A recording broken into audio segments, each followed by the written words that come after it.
داما کرد بر خویش چاکه ای داد ای داد ای داد چنین گفت با لشکر افراسیاب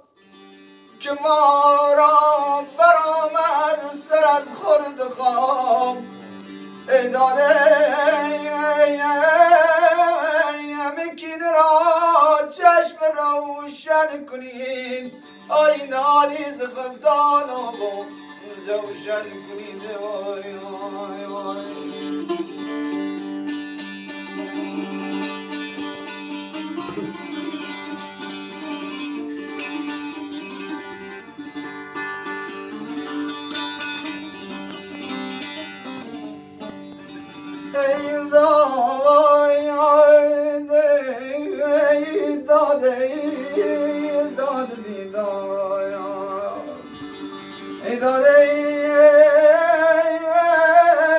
چه برخواست آوای کوس از درش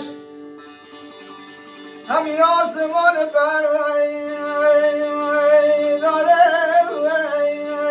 چه برخواست آوای کوس از درش به جنبید بر بارگم لشکرش وای بزد نای روین بر بست کوسای همی آسمان بر زمین داد بوسه وای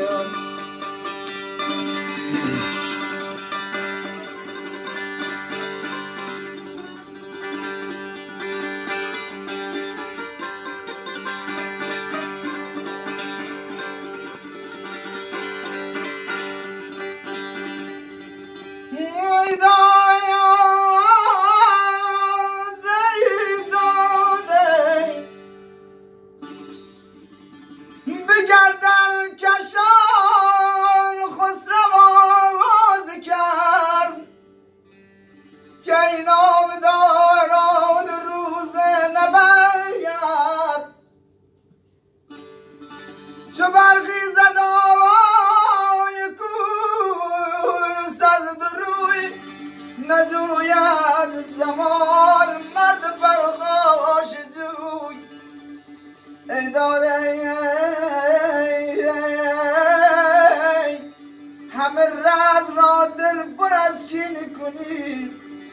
بر ایرانیان پاک نفرین کنی ای داده ای داده ای داده ای داده ای داده ایران